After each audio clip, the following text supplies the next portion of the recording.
La luz de la tarde en Valle de Guadalupe caía sobre las hileras de uvas como un velo púrpura, perfumado de tierra y vino. Yo estaba de pie en medio de la boda de mi hijo, con un vestido azul marino sencillo muy distinto a los trajes elegantes que me rodeaban. La copa de champaña tembló en mi mano al escuchar la risa de Valentina, la nueva esposa, clara y cortante como vidrio al romperse. Esa es mi suegra, una cerda vieja.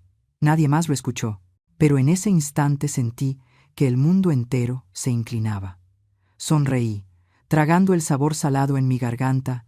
No eran lágrimas, era el recuerdo de 20 años viviendo bajo una máscara. Y llegó el momento en que ella me llevó frente a sus padres. Incliné la cabeza, guardando la cortesía. Pero el padre, un empresario de cabello plateado, me miró como si viera un fantasma. La copa de vino tinto se detuvo en el aire, derramándose sobre el vestido de su hija. Rosa Elena, de R.E., capital, es Elia.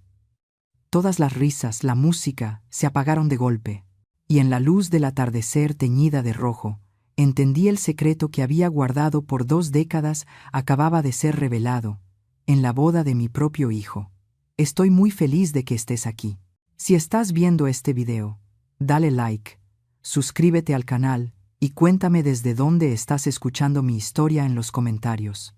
Nos encanta saber hasta dónde llegan nuestras historias. El golpe en la puerta sonó justo a las 7 a.m. 3 toques suaves, regulares, pero bastaron para reconocerlo enseguida Diego. Mi hijo nunca venía a casa a esa hora, mucho menos después de una boda que había terminado casi al amanecer. Dejé la taza de café sobre la mesa y acomodé el chal en mis hombros. Al abrir la puerta, el viento fresco de Narvarte entró con olor a pan dulce de la panadería de la esquina y la humedad de la noche que aún no se iba. Diego estaba ahí, con la camisa arrugada, la corbata metida en el bolsillo y las ojeras marcadas. «Mamá, anoche, ¿qué fue lo que pasó?» Su voz sonaba ronca, cansada, mezclada con enojo, como la de alguien que no ha dormido lo suficiente y no encuentra la paz. Me quedé inmóvil por un instante. Esa pregunta no era solo sobre la boda, era sobre todos los años en los que yo había elegido callar. Me hice a un lado y le indiqué que entrara. «Siéntate, hijo, te preparo un café». La cocina pequeña se llenaba de una luz suave de la mañana. El sonido del agua hirviendo y el aroma a canela y piloncillo que salía del café de olla aliviaban un poco la tensión. Diego se sentó frente a la mesa de madera vieja, las manos entrelazadas, la mirada fija en el vacío. Coloqué 2 tazas frente a nosotros, respiré hondo y tomé asiento. «Quizá ya es hora de que te cuente algunas cosas». Empecé, con una voz baja, temiendo romper algo frágil entre los dos. «Yo creo que ya sé lo que escondes», Merumi interrumpió. Sus ojos oscuros brillaban con una mezcla de dolor y desconfianza. «Anoche, cuando el padre de Valentina te reconoció, todos se quedaron helados. Nunca vi a ese hombre tan asustado. ¿Quién eres, en realidad?» Cerré los ojos, exhalando despacio. El sonido de la cuchara de metal al remover el café pareció retumbar como un tambor. «Sigo siendo tu madre, Diego, pero hay partes de mi vida que oculté para protegerte». Él levantó la mirada, frunciendo el ceño. «¿Protegerme de qué? ¿De la verdad de que no eres la mujer común que decías ser?» Esa pregunta dolió más que cualquier insulto de Valentina. Miré por la ventana, donde el sol empezaba a pintar la pared con tonos dorados. «Cuando tu padre vivía, inventó una nueva tecnología de baterías. La vendimos y obtuvimos una suma considerable, más grande de lo que imaginas. Pero no se lo dijimos a nadie. Invertimos en silencio. Guardé el secreto para que crecieras como un hombre que conoce el valor del trabajo, sin que la sombra del dinero te corrompiera». Diego se recostó en la silla y soltó una risa amarga. «Y mientras yo trabajaba 10 horas al día, contando cada peso para pagar el departamento, tú podías comprar todo el edificio sin firmar un solo papel, ¿verdad?» Guardé silencio. «Qué extraño. Hay momentos en que una madre solo puede soportar la ira de su hijo como una penitencia merecida. No quería que perdieras la fe en el esfuerzo. Tu padre siempre decía, déjalo caminar solo, tiene que sentir cómo sopla el viento de la vida». Yo solo seguí sus palabras. Diego me observó un largo rato, luego asintió levemente, aunque en sus ojos aún ardía el reproche. «¿Y Valentina? ¿Don Arturo? ¿Ellos sabían algo? No. Nadie lo sabía. Hasta anoche. El sonido de mi teléfono rompió el aire espeso. En la pantalla aparecía Daniela Pineda, mi asesora financiera desde hacía casi 10 años. Abrí el mensaje, sintiendo el pulso en mi garganta. Doña Rosa, la CNBV acaba de abrir una nueva revisión sobre 2 fideicomisos a nombre de la filial de RE Capital. Alguien podría estar intentando acceder a los archivos. Tenemos que hablar de inmediato. Me temblaron los dedos al dejar el teléfono sobre la mesa. Diego me miró con renovada sospecha. ¿CNBV? ¿Fideicomisos? Mamá, ¿qué está pasando? Mordí mi labio, tratando de mantener la calma. Debe ser una auditoría rutinaria. Llamaré a Daniela después. No, mamá. Quiero saber. ¿Desde cuándo tienes tu propia empresa? ¿Desde cuándo le temes a la Autoridad Financiera Nacional? Solté una risa corta, amarga, metálica. No les tengo miedo, hijo. Solo que, cuando la gente se entera de que estoy detrás de demasiadas operaciones grandes, empiezan las preguntas. Y no estoy segura de que estés listo para escuchar todas las respuestas. Diego guardó silencio. Se levantó y apoyó una mano en el respaldo de la silla, como si necesitara sostenerse. Mamá, no estoy enojado porque seas rica. Estoy enojado porque pensaste que no podría entender. Sus palabras me apretaron la garganta. Miré su rostro, ese hombre, que alguna vez sostuve entre mis brazos, y que ahora me miraba como si acabara de descubrir el rostro oculto de su madre. Tal vez me equivoqué, dije, con la voz rasposa, pero déjame resolver esto primero. Si algo pasa, te lo contaré todo, te lo prometo. Diego me sostuvo la mirada por un momento. Luego asintió despacio. Te creo, mamá, pero no dejaré que nadie te lastime, ni siquiera Valentina. Toqué suavemente su mano. Ese calor me devolvió la calma. Cuando la puerta se cerró detrás de mi hijo, la habitación quedó en silencio. Tomé el teléfono y abrí de nuevo el mensaje de Daniela. Al final había una línea corta, añadida hacía unos minutos. Rosa, la solicitud proviene del despacho Salgado. Asociados. Son los asesores de la familia de Valentina. Cerré los ojos. El café se enfriaba lentamente en mis labios.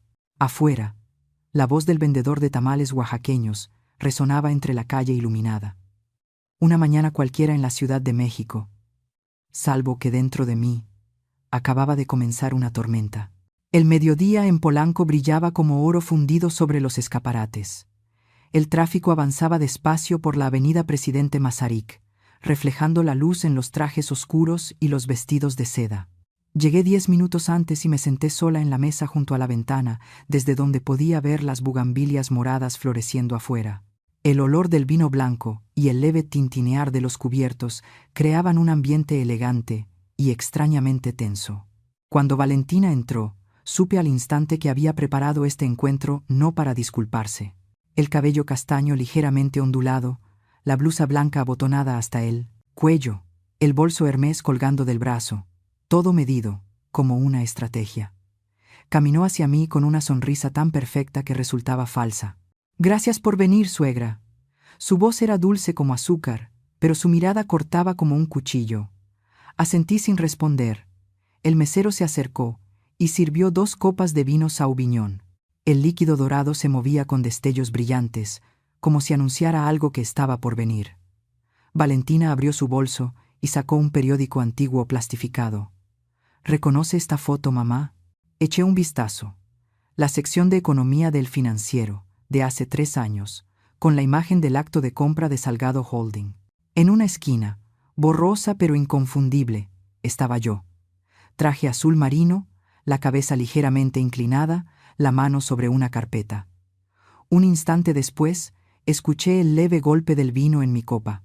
«Se parece mucho a usted, ¿verdad?», dijo, recostándose con una sonrisa que brillaba como si mucho hubiera encontrado la primera grieta en el espejo.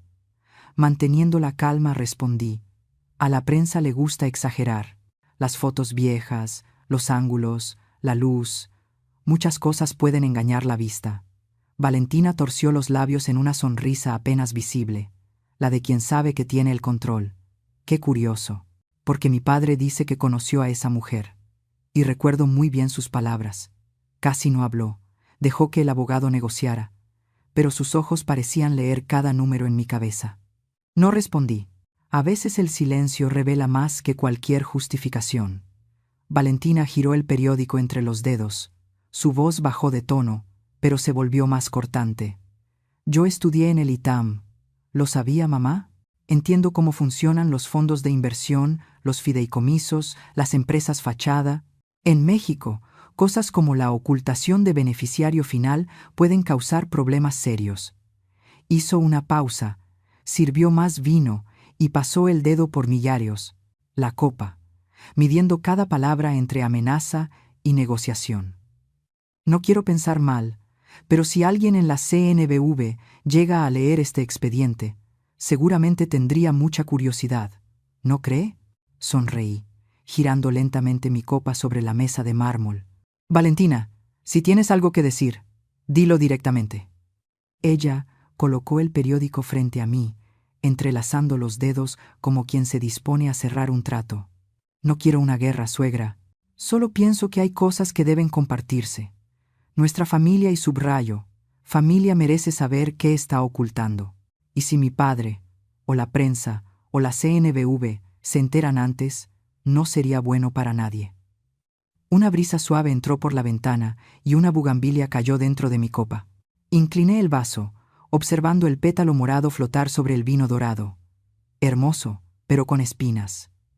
¿Me estás extorsionando, Valentina? Esa palabra suena tan fea. Yo solo propongo transparencia. Podemos colaborar. Usted tiene el capital. Yo tengo conocimiento y contactos. Las dos ganaríamos. El silencio se alargó. La miré y ya no vi a una nuera, sino a una negociadora joven probando su fuerza. No sabía que estaba jugando en un tablero que yo misma había construido antes de que ella naciera. Dejé la copa en la mesa, manteniendo la voz serena. Si realmente estudiaste administración, sabrás que toda operación importante debe auditarse, ser legal y tener documentación clara.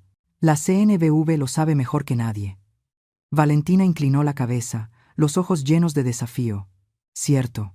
Pero no todos quieren que esos documentos sean revisados tan a fondo, especialmente cuando su nombre no figura en la lista de accionistas. Esta vez no oculté mi sonrisa. Eres más lista de lo que pensaba, y usted más hábil de lo que yo imaginaba, respondió, alzando su copa para chocar con la mía. El sonido metálico se expandió, frío y preciso. El mesero trajo el plato principal, pero ninguna de las dos lo tocó. El aire entre nosotras se volvió espeso, como un contrato sin firmar cuyo contenido ambas entendíamos demasiado bien. Cuando la comida estaba por terminar, Valentina sacó su teléfono, deslizó el dedo por la pantalla y la colocó frente a mí. Un correo aparecía, dirigido a un periodista financiero reconocido. El asunto decía: investigación. La inversora oculta detrás del Grupo Salgado. Debajo, el cuerpo del mensaje apenas era un borrador, pero bastaba para demostrar lo preparada que estaba. Aún no lo envío, dijo, con una voz extrañamente suave. Todavía tengo la esperanza de que podamos hablar, como familia. La miré directo a los ojos, con una calma extraña. No entiendes, Valentina. Estás entrando a una partida cuyo mapa nunca has visto. Entonces solo dígame el camino correcto. Se levantó primero. La sonrisa dulce volvió a sus labios, como si la conversación hubiera sido sobre moda o viajes. Gracias por el almuerzo, suegra. Esperaré a que me contacte. Y que no sea la CNBV quien llame primero, ¿sí? Cuando la puerta de vidrio se cerró tras ella, noté que mis manos temblaban. El periódico viejo seguía ahí, la tinta corrida por una mancha de vino. Afuera, el sol de Polanco caía cada vez más duro. Tomé el teléfono y le escribí a Daniela una línea breve. Prepara todo. Ya empezaron. Dejé el dedo un momento sobre la pantalla, como si con un carácter más todo se viniera abajo. Respiré hondo y alcé la vista. En el cielo, las torres de vidrio devolvían una luz tan intensa que dolía. Su belleza estaba en la transparencia, y de pronto entendí que había llegado la hora de ser transparente a mi manera, antes de que otros me forzaran a hacerlo. Esa tarde, la Ciudad de México parecía cubierta por un brillo plateado sobre los cristales altos de Paseo de la Reforma. El tráfico seguía apretado. Los claxones se mezclaban con el viento entre los árboles de eucalipto, trayendo olor a humo y al calor del asfalto. Subí en el elevador al piso 23 y vi mi rostro reflejado en el espejo esmerilado. El gesto sereno, pero en el fondo de los ojos yo sabía la partida había empezado de verdad. La puerta de la oficina de R.E. Capital se abrió. El olor a papel nuevo y café tostado llenaba el espacio. Daniela Pineda me esperaba en la mesa de cristal, rodeada de pantallas con gráficas financieras, mapas de activos y decenas de gruesos expedientes. Al verme, no saludó. Extendió la mano hacia el muro cubierto de notas adhesivas e imágenes. Por favor, mire. Este es el cuadro real de la familia Salgado. Me acerqué. En el mapa, flechas rojas unían bienes con pasivos. Residencia en Lomas hipotecada en 80%. 3 autos de lujo comprados a plazos vía leasing. Límites de crédito personales al futiputada, tope. 2 empresas pequeñas restantes ingresos prácticamente en cero. Daniela señaló una nota en la esquina derecha. Y esto es lo más interesante. La única fuente de dinero constante de don Arturo es un contrato de consultoría en energía, pagado por Enernova, la filial de usted. Esbocé una sonrisa que no alcanzó los ojos. O sea, viven del dinero mío. No solo viven, se aferran a él como a su último salvavidas. Guardé silencio frente al mapa. Las líneas cruzadas parecían una telaraña. Una familia que se creía intocable, carcomida por dentro. Daniela siguió, con la voz pareja pero una chispa nueva en la mirada que nunca le había visto. No es todo. Debería ver esto. Puso ante mí una carpeta gris, atada con una cinta roja. La abrí. Adentro, la copia de un contrato de capitulaciones matrimoniales, con los nombres Diego Salgado y Valentina Herrera apenas visibles. Fruncí el ceño. ¿Capitulaciones? Recuerdo que Diego dijo que no firmaron nada. Daniela asintió. Exacto. Este documento es falso, pero está redactado con mucha pericia. Incluye la cláusula de que los bienes generados después del matrimonio se considerarán propiedad común, y trae firmas electrónicas falsificadas con gran cuidado. Si no revisamos a fondo los metadatos, lo habríamos dado por válido. Toqué con la yema de los dedos la hoja. El papel olía a tinta fresca, no a documento de hace 3 años. ¿Desde cuándo lo preparó? Según la traza de IP, alrededor de 6 meses antes del compromiso. Y usó una parte de una tarjeta de crédito abierta a su nombre, para pagar los honorarios del despacho que redactó este borrador.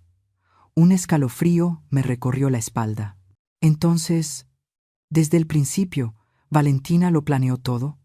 Daniela asintió, inclinándose para mostrarme la pantalla. La línea de tiempo apareció. Pagos, pequeños, dispersos, iniciados cuando aún estaban saliendo juntos. Y aquí, dijo abriendo otra carpeta, descubrimos transferencias a Agencia Nápoles, una empresa de detectives privados. La contrató para seguirla durante 3 meses antes de la boda. Apreté los puños, pero mantuve la voz serena. ¿Hay fotografías? Sí, pero no creo que deba verlas. Son tomadas a distancia. El departamento en Narvarte, su oficina en Santa Fe, incluso las veces que fue al panteón de don Arnaldo. Ella quería saberlo todo. Giré hacia la ventana amplia. Abajo, la ciudad seguía fluyendo bajo una luz tenue. Recordé el mediodía en Polanco, la sonrisa de Valentina, su voz dulce pero helada. Cada palabra suya cobró un nuevo sentido. No fue improvisación, era un guión calculado. Daniela se acercó un poco, bajando la voz. Ella no solo es curiosa, señora, quiere controlarlo todo. Este contrato prenupcial falso era solo el primer paso. Sí, ese día en el restaurante, usted hubiera cedido. Habría usado el documento como prueba de voluntad compartida sobre bienes para presentarlo en el tribunal. Con su formación del ITAM, sabe perfectamente cómo torcer la ley a su favor. Respiré hondo, hablando despacio. Entonces debemos adelantarnos. Reúna todas las pruebas, IP, facturas, recibos, transferencias. Necesitamos preparar un expediente de contraataque. Daniela asintió, con la mirada afilada como una navaja. Ya empecé. También pedía auditoría interna, revisar todos los contratos vinculados al Grupo Salgado. Parece que don Arturo no sabe nada, pero alguien de su familia, posiblemente el hermano de Valentina, figura como intermediario en varias operaciones dudosas. Me giré, apoyándome en la mesa. Un cansancio denso me subió al pecho como una ola. Daniela, no quiero destruir una familia, pero si intentan hundirme a mí y a Diego, no me quedaré de brazos cruzados. Ella me miró, asintiendo despacio. Lo entiendo, pero también sabe que esto ya no es solo un asunto familiar. Es un juego de poder. Guardé silencio, escuchando el zumbido leve del aire acondicionado. Afuera, el atardecer se deslizaba entre los edificios. Los autos en Reforma encendían sus luces amarillas, como un río de fuego rodeando la ciudad. Me acerqué a la mesa, repasé los expedientes una vez más y toqué la fotografía de Valentina sonriendo junto a Diego en la boda. Ahora solo la veía como evidencia de una conspiración perfecta. «Cree que es astuta», murmuré, «pero olvida que hay mujeres que han pasado toda una vida en silencio solo para aprender a pelear con ese mismo silencio». Daniela sonrió, inclinando ligeramente la cabeza. «Prepararé el análisis completo en 3 días. Usted solo debe estar lista cuando llegue el momento de decidir». Asentí. Tomé el contrato prenupcial falso, lo doblé y lo guardé en el bolso. La luz de las lámparas se reflejaba en el cristal, superponiendo mi rostro sobre las gráficas que parpadeaban. Una imagen extraña, frágil y fuerte al mismo tiempo. Al salir al pasillo, la luz del ocaso atravesaba los ventanales, tiñendo el aire de naranja intenso. Me detuve, mirando hacia la ciudad donde Valentina seguramente estaría sentada en su departamento de lujo, convencida de tener el cuchillo en la mano. Pero no sabía que, en otro lugar, yo también acababa de afilar mi propia hoja. A la mañana siguiente, el cielo de la Ciudad de México estaba cubierto de nubes. La neblina rozaba los edificios altos de Paseo de la Reforma. Llegué a la oficina más temprano que de costumbre. El cristal aún tenía gotas de rocío, y la mesa de juntas reflejaba la luz pálida del amanecer. Cada respiración se mezclaba con el olor del papel, del café negro y con la sensación de estar a punto de iniciar una batalla que no podía perder. Licenciado Camacho, mi abogado, llegó, puntual, a las 8 a.m. Su portafolio de cuero, gastado por los años, seguía tan ordenado como su carácter. Su voz, grave y ronca, nunca desperdiciaba una palabra. «He revisado toda la documentación que envió Daniela. Si la señorita Salgado quiere involucrar a la CNBB, debemos adelantarnos al menos 2 pasos. Transparencia, Rosa, tanta que nadie pueda usar la verdad en su contra». Asentí. Nos sentamos frente a frente. Sobre la mesa, una caja gruesa de archivos etiquetada en letras negras. Transparencia, cumplimiento. No eran simples papeles. Era el único escudo entre mí y lo que Valentina estaba planeando. Camacho abrió el primer expediente, hablando con tono pausado pero firme, cada palabra cayendo como un golpe de martillo. Primera capa. El expediente de cumplimiento. Necesito cartas de opinión legal independientes de 3 despachos distintos, certificando que la estructura SAP y los fideicomisos de usted son totalmente legítimos, sin puraco. Ocultamiento de beneficiario final. Entregaremos copias a la CNBV antes de que ellos las pidan. Lo escuchaba, con una mezcla de alivio y punzada. Lo que había guardado en secreto por 20 años, ahora debía mostrarse como una vieja cicatriz expuesta. Pero comprendía que, para proteger lo que realmente importa, a veces hay que dejar que los demás te vean sin defensa. ¿Segunda capa?, pregunté, pasando la hoja donde él había escrito unas notas con tinta azul. «Apalancamiento contractual», respondió.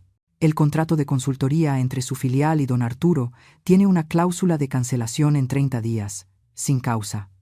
Si siguen presionando, basta enviar la notificación de término. No es un golpe duro, pero suficiente para que comprendan quién sostiene su punto débil». Miré las letras frías en la hoja. Ese contrato había sido mi manera de ayudar a un hombre que lo perdió todo tras la crisis económica. Ahora se había convertido en un arma de doble filo, un lado para cortar la amenaza, y el otro para herir mi propia compasión. «Don Arturo no tiene nada que ver», dije en voz baja. Tal vez, pero su hija sí. Debe elegir, proteger su bondad o protegerse a usted misma. Esa pregunta cayó en el silencio como una piedra en un pozo profundo. No respondí. En cambio, me levanté y caminé hacia la ventana. Afuera comenzaba a llover. Las gotas resbalaban por el cristal como miles de hilos finos que me unían con el mundo, donde todos seguían viviendo tranquilos, mientras yo estaba a punto de sacrificar esa paz por la verdad. ¿Y la tercera capa?, pregunté, con la voz más firme. Camacho empujó hacia mí un sobresellado, la solución para comprar tranquilidad, una oferta imposible de rechazar. 180 millones de pesos, con un NDA absoluto y una cláusula de pérdida total si hay cualquier filtración. No amenazamos, solo ponemos precio al silencio. Tomé el sobre. El frío se deslizó por mi palma. 180 millones. Esa cifra no me asustaba. Lo que me estremecía era tener que usar dinero para comprar la paz dentro de mi propia familia. ¿Y si lo rechazan?, pregunté. Camacho entrecerró los ojos, dio un sorbo de café. Entonces les damos otra opción. Transparencia total.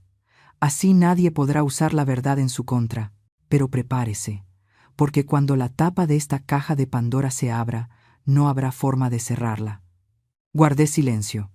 Durante años había vivido escondida en una calma que creí segura, pero ahora comprendía que ese silencio se había convertido en mi debilidad. Regresé a la mesa, abrí la caja de archivos y observé las hojas blancas entre decenas de sellos rojos. Cada sello era un recordatorio. La verdad no se teme, solo necesita ser presentada correctamente. Quiero firmar todo yo misma, sin poderes, sin nombres ocultos. Si vamos a ser transparentes, lo seré hasta el butos, Camacho. Camacho sonrió, con ese asentimiento lento de quien ha visto cientos de negociaciones de vida o muerte. Bien, porque solo quien no tiene nada que esconder es realmente fuerte. Me senté, tomé la pluma y firmé la primera hoja del informe de cumplimiento. La tinta se absorbió poco a poco, expandiéndose en un rastro azul pálido, como la lluvia sobre el vidrio. Afuera tronó a lo lejos y las gotas golpearon con más fuerza. En la sala cerrada solo quedaban el sonido de las páginas y nuestra respiración. Camacho reunió las copias, las colocó en un sobre grande marcado «Confidencial». Cuando salió, lo seguí con la mirada. Dentro de mí se mezclaban alivio y vértigo, como quien está al borde del precipicio. Sabe que debe saltar, pero aún teme hacerlo.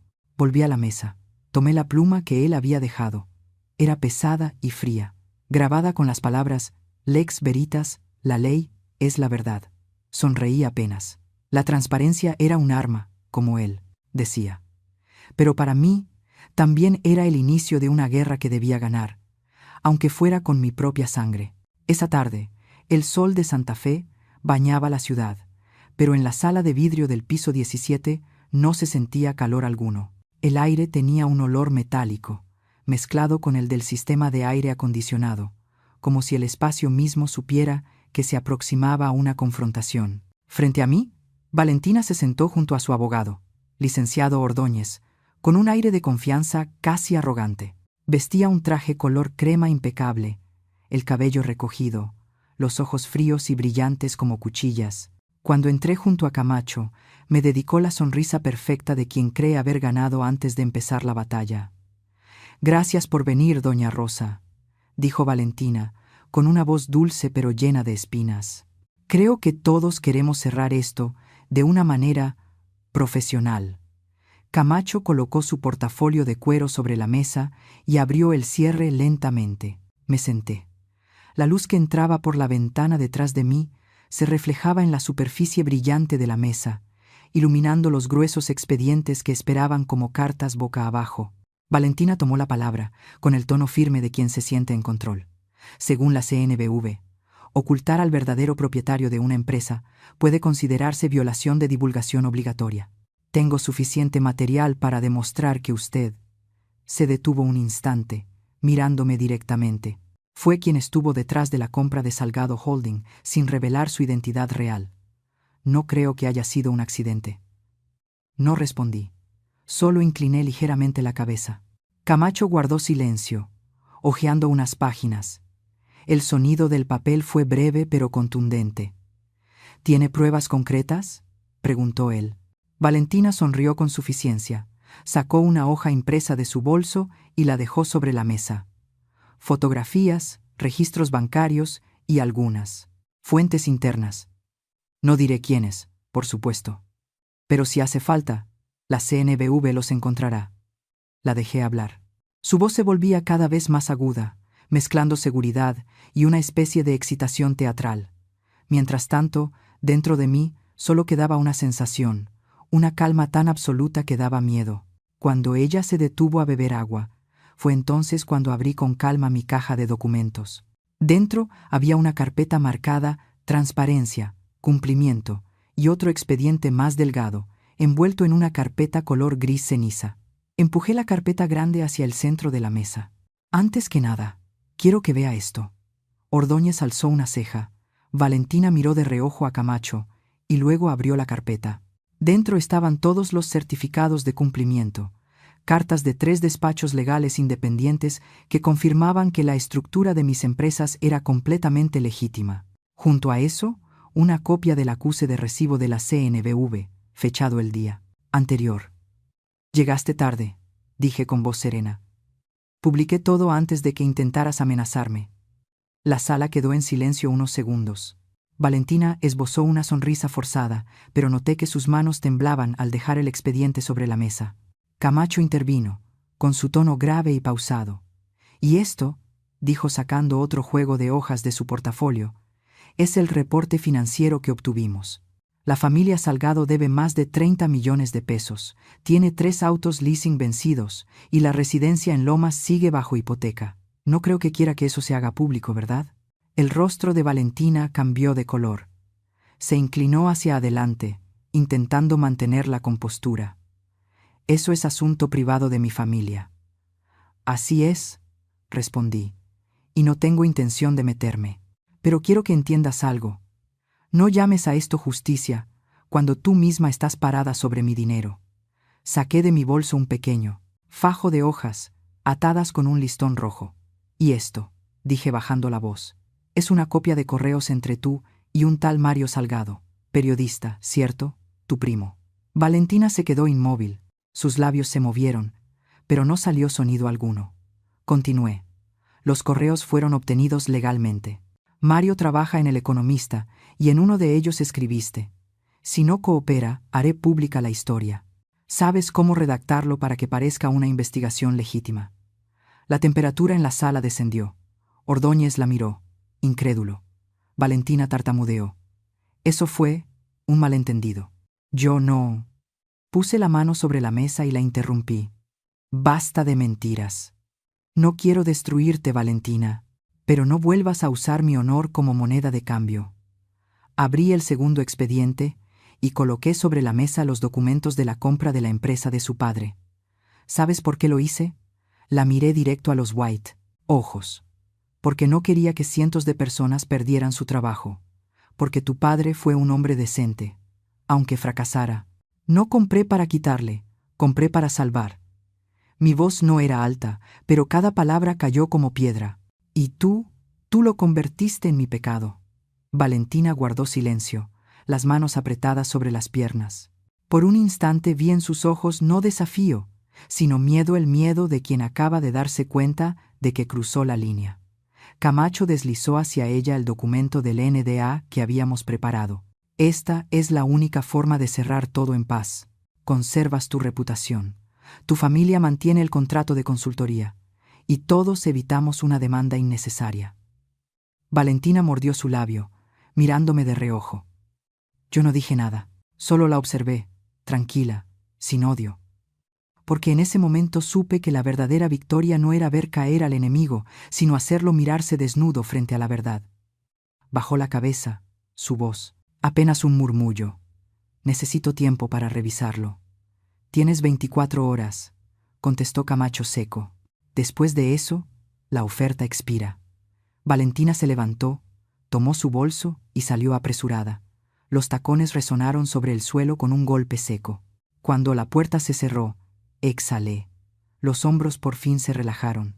La luz de Santa Fe se filtró por los ventanales, iluminando la mesa donde la carpeta Transparencia seguía abierta, brillando en un tono azul pálido, el color de la verdad expuesta, sin necesidad de gritar para que la crean. El aire en la sala de juntas, tras su partida, seguía espeso como humo sin disipar.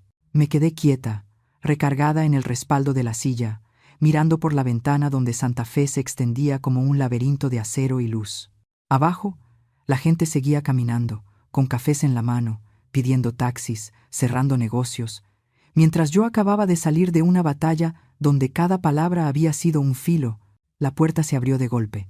Diego entró con el rostro tenso, la corbata suelta, los ojos enrojecidos como quien acaba de conducir bajo la lluvia. «Mamá». Su voz era ronca.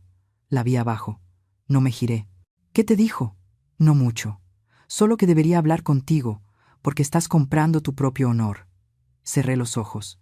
Valentina aún no entendía. El honor no se compra, se sostiene en silencio.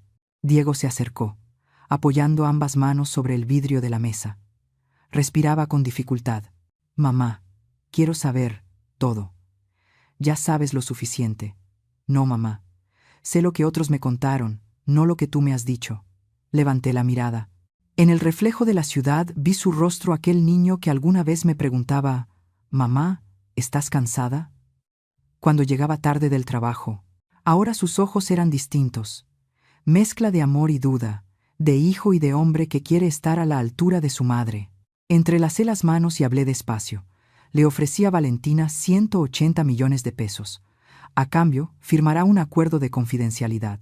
Y mantendremos el contrato de consultoría de su padre por 5 años. Nadie caerá, ni siquiera ellos. Diego apretó los puños. «¿Lo hiciste para proteger a quién? ¿A ellos o a mí?» «A ambos. Pero primero, a mí misma». Guardó silencio. Su mirada se posó en la carpeta abierta sobre la mesa. Sus labios se tensaron. «¿Sabes cómo me siento? Como si toda mi vida hubiera sido un escenario. Y tú, la directora, solo seguí el guión que escribiste». Sus palabras dolieron como una cuchillada, pero no reaccioné. Solo pregunté: «¿Y qué vas a hacer?». Me miró largo rato. Luego de pronto suspiró. Su voz bajó, firme pero serena. «No dejaré que ella te arrastre más». Le dije a Valentina: «No aceptaré un matrimonio basado en el chantaje», y firmé los papeles de por vida. Separación. Lloró. Pero sé que no fue por amor. Fue por perder poder. Incliné la cabeza, sintiendo mi corazón latir despacio. «¿Estás seguro, Diego?» «Seguro. Por primera vez en mi vida. Sé que estoy defendiendo lo correcto». Lo miré, y dentro de mí brotó una emoción extraña, una mezcla de dolor y alivio. Tal vez me equivoqué al ocultarle tanto, pero quizá ese golpe lo convirtió en el hombre que debía ser. Camacho volvió a entrar, con el teléfono en la mano. Hizo un gesto. Había recibido el correo de confirmación. Aceptó firmar, pero quiere agregar una cláusula para proteger a su padre, dijo. «Mantén el contrato de 5 años». Respondí sin dudar. Camacho asintió. «También sugiero añadir una cláusula clawback. Si hay filtraciones, se recupera todo el dinero y el contrato de don Arturo se cancela de inmediato. ¿Está de acuerdo?». Lo miré a él y luego a Diego. «De acuerdo». Camacho salió de la sala, dejándonos a los dos en medio del silencio. Afuera empezó a llover. Las gotas menudas se entrelazaban y resbalaban por el vidrio como hileras de recuerdos. Diego se sentó despacio a mi lado. «Mamá», dijo quedito, «perdón por dejar que Valentina llegara tan lejos. Creí que estaba enamorado, pero en realidad solo quería probar que ya era un hombre. Ahora entiendo que hay personas que se acercan para ver cuánto tienes, no quién eres». Puse mi mano sobre la suya. Aquella mano, más grande y áspera, aún temblaba como el primer día que aprendió a conducir. «No tienes que pedir perdón. Cada quien tiene su lección, Diego. Lo importante es que no dejes que otros te definan por los errores de ellos». Sonrió leve, una sonrisa triste pero sincera. «¿Y ahora qué vas a hacer, mamá?». «Terminar todo. Y después, silencio. A veces la victoria no necesita proclamarse». Nos quedamos escuchando la lluvia, contra el techo. Afuera, Las luces de Santa Fe se reflejaban en las gotas como diamantes hechos trizas. Al rato vibró mi teléfono. Un mensaje de Camacho. Firmado. El NDA entra en vigor. Transferencia en 24 horas. El contrato de consultoría se mantiene. Todo concluido. Lo leí de nuevo y dejé el celular, mirando por la ventana. La lluvia aflojaba, pero los surcos de agua seguían sin secarse. Diego me miró, los ojos más serenos. «Mamá», dijo, «gracias por enseñarme no cómo ganar, sino cómo levantarme cuando me traicionan». Asentí. Ya no sentía rencor hacia Valentina, solo un cansancio hondo, el de quien ha vivido demasiado tiempo a fuerza de la razón. La lluvia se volvió un goteo último sobre el cristal.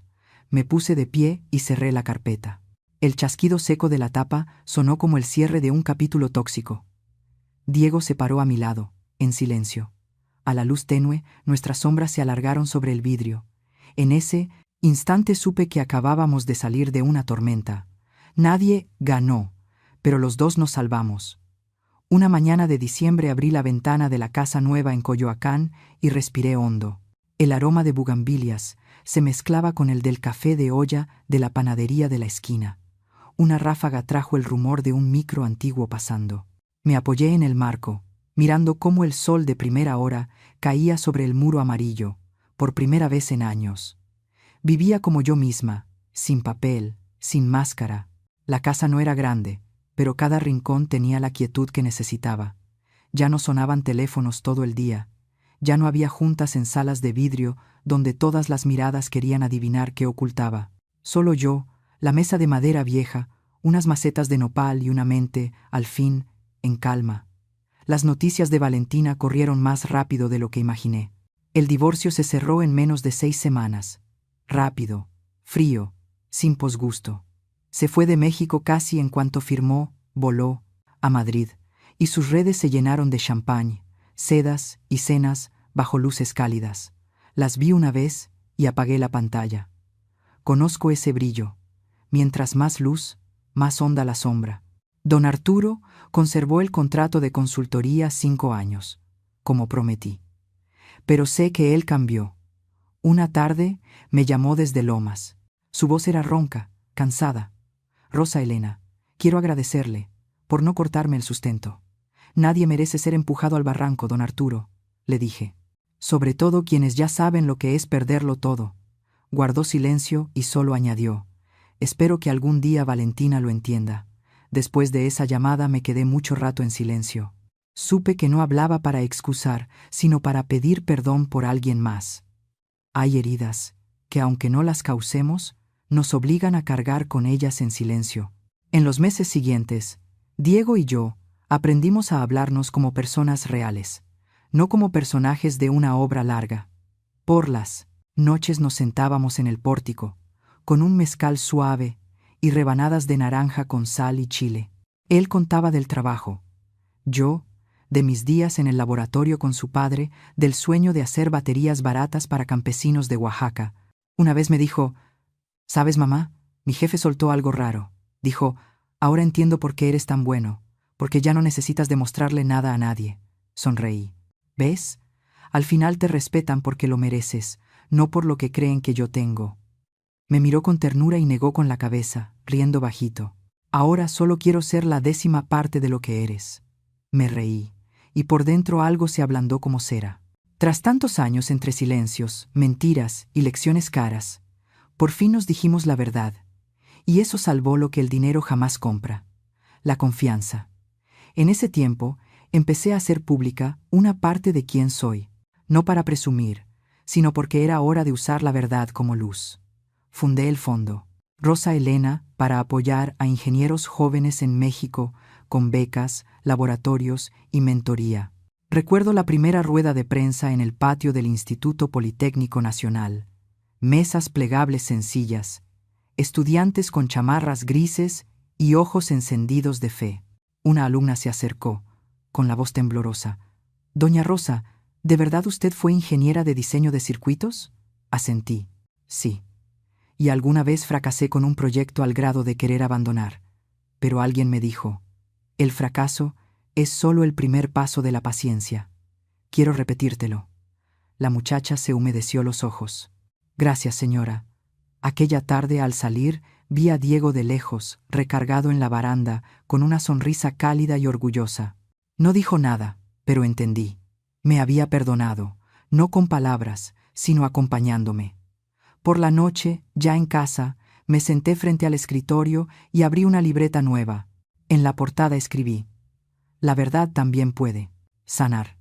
A veces me preguntan si temo ser examinada ahora que salí a la luz.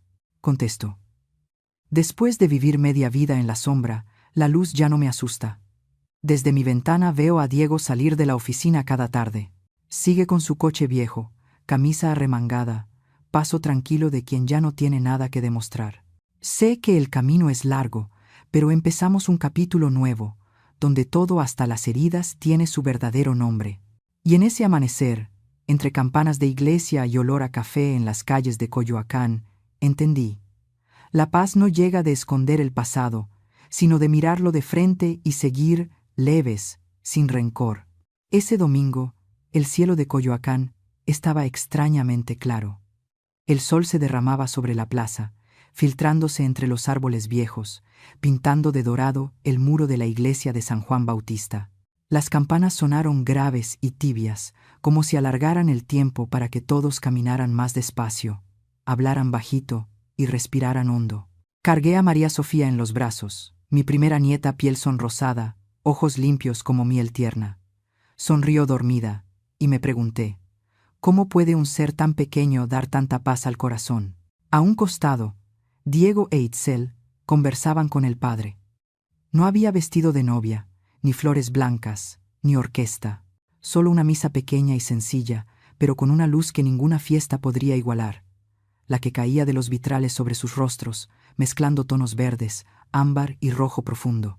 Miré a mi hijo tomar la mano de la mujer que eligió, y vi en sus ojos que ya no quedaban cicatrices del pasado, solo fe, esa fe que yo había perdido y que ahora renacía en una nueva generación. Cuando el padre oró, el órgano sonó lento y profundo. Cada nota flotaba bajo el techo alto. Me incliné y susurré al oído de María Sofía: pequeña, te prometo algo, nunca te ocultaré nada importante. Ningún secreto vale más que la confianza, ¿lo entiendes? La bebé se proteminada, movió. Su diminuta mano apretó mi dedo con fuerza, más de la que imaginé. Ese gesto pequeño me hizo sentir que el corazón se me rompía en 1000 pedazos, no de dolor, sino de una libertad nueva. Después de la misa, todos se reunieron en el atrio. Itzel reía radiante, su cabello se movía con el viento, y su mano seguía unida a la de Diego. No había vestidos lujosos, ni copas caras, solo miradas sinceras y el aroma de pan dulce flotando en el aire. Los vi salir al sol y recordé aquel día, tantos años atrás, cuando yo también salí de una iglesia así cargada de ilusiones, que luego se perdieron entre los años de ambición. Pero a diferencia de mí, Diego e Itzel sabían empezar con la verdad. Al atardecer, cuando todos se habían ido, me quedé en una pequeña sala del templo junto con el licenciado Camacho. Puso frente a mí un grueso legajo atado con hilo rojo. En la portada se leía: Testamento y fideicomiso, Rosa Elena Torres. Tomé la pluma y miré mi 100. Nombre. Por primera vez no era símbolo de poder, sino promesa de una mujer que comprendió el valor de la verdad. Todo está listo, doña Rosa, dijo suavemente Camacho. Solo falta su firma. Asentí y abrí en la última página. Bajo la descripción del propósito del fondo, escribí con tinta azul: Diego, hijo mío, el dinero solo es una herramienta. La familia es el límite que debemos proteger con la verdad. Mientras la tinta se secaba, sentí que una puerta se cerraba despacio detrás de mí, sin ruido, sin pesar. Todo estaba en su lugar. El poder volvía a su sentido correcto, y la familia, por encima de todo. Camacho guardó los documentos y comentó: ¿sabe? Pocos eligen cerrar así, sin espectáculo, sin huir. Sonreí. El final no necesita ruido, solo honestidad. Esa noche, al volver a casa, la cocina aún estaba tibia. Itzel preparaba atole, Diego colocaba un florero con bugambilias sobre la mesa.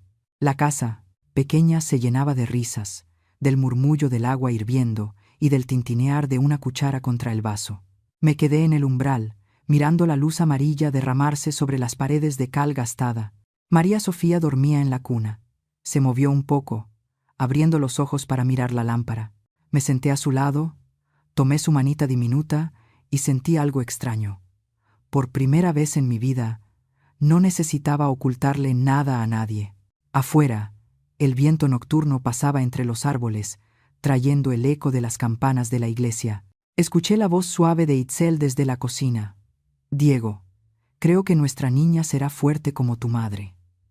«No», respondió él, con voz grave y cálida, «será fuerte y compasiva, porque tu madre me enseñó que solo la verdad alimenta la bondad». Sonreí, los ojos me ardieron un poco. Desde el porche, la luz formaba una franja dorada sobre el suelo, tan suave como el aliento del tiempo. Ya no había ruido, ni planes ocultos, solo una casa pequeña, personas que se reencontraron, y una luz serena cruzando los cristales no venida del cielo, sino de los corazones que se atrevieron a decir, amar y vivir con verdad. A veces pienso que la vida es como esa luz filtrada por los vitrales de la iglesia, no perfecta, pero suficiente para revelar cada grieta y convertirla en color. Aprendí que la verdad no es fría, solo espera a que tengamos el valor de mirarla. Gracias por escuchar mi historia. Si tocó tu corazón, dale like, suscríbete y cuéntame si tú estuvieras en mi lugar, ¿qué harías? Porque tal vez tus palabras hoy podrían dar calor a alguien que necesita esperanza.